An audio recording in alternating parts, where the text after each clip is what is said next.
इन्होंने संस्कृत के प्रथम महाकाव्य रामायण की रचना की थी, इसलिए इनको आदि कवि भी कहा जाता है। बहुत ही रोचक सफर है इनका डाकू से महर्षि बनने का। कहानी कुछ ऐसी है कि एक दिन सैन्यों से नारद मुनि जंगल में उसी रास्ते से गुजर रहे थे जहाँ से वाल्मीकि जी यानी पूर्ण रत्नाकर जी वहाँ से गुजर रहे थे। अब डाकू रत्नाकर ने नारद मुनि को पकड़ लिया। जब वाल्मीकि ने यानी कि रत्नाकर ने नारद मुनि को बंदी बनाया तो नारद मुनि ने कहा कि तुम तो यह पाप कर्म करके परिवार का पालन कर रहे हो, क्या उसके भागीदार तुम्हारे परिवार के लोग बनेंगे? जरा उनसे तो पूछ लो कि जो तुम ये पाप कर रहे हो, ये पाप क्या तुम्हारे माथे चढ़ेगा कि परिवार के सारे लोगों के हिस्से में आएगा? वाल्मीकि जी को ऐसा विश्वास था कि मैं जो कार्य कर रहा हूँ उसका जो भोग है वो परिवार के सभी लोग कर रहे हैं, तो पाप के भागीदार तो सभी लोग बनेंगे। लेकिन सभी ने कहा कि नहीं, अपने पाप के भागीदार तो केवल तो नहीं होंगे, उनके परिवार वालों ने ऐसा कहा। तो वाल्मीकि जी एकदम सोच में पड़ गए कि यार मैं जिस परिवार के लिए ये कार्य कर रहा हूँ वही जो है मेरे पाप के भागीदार भी नहीं बन सकते हैं, यानी कि ये मेरे पिता वो जो है और जो रक्त है उनका वो जोर मारना शुरू हो गया। और नारद मुनि से उन्होंने कहा कि महर्षि मुझे रास्ता दिखाएं। तो नारद मुनि ने रत्नाकर को कहा कि आप राम नाम का मंत्र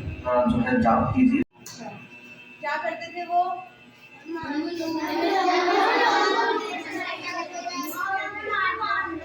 तो एक दिन उन्हें जंगल में कौन मिले?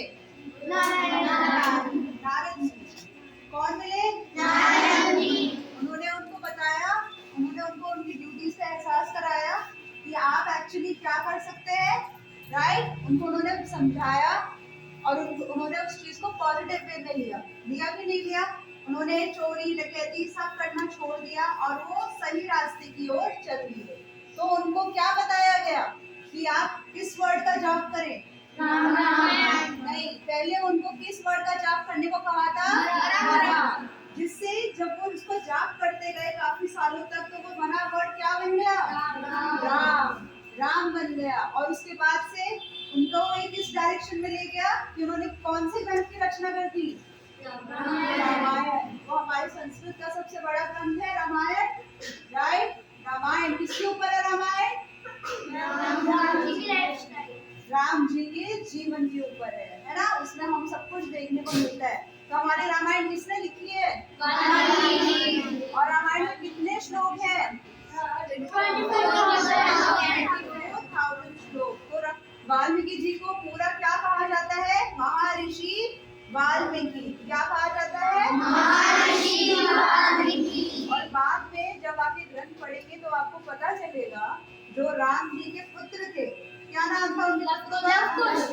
लव कुश। तो उनको भी किसने शिक्षा दी थी? वाल्मीकि। उन्होंने उनको शिक्षित किया था, उन्होंने उनको अपने पास रखा था। तो लव कुश के गुरु कौन थे? वाल्मीकि।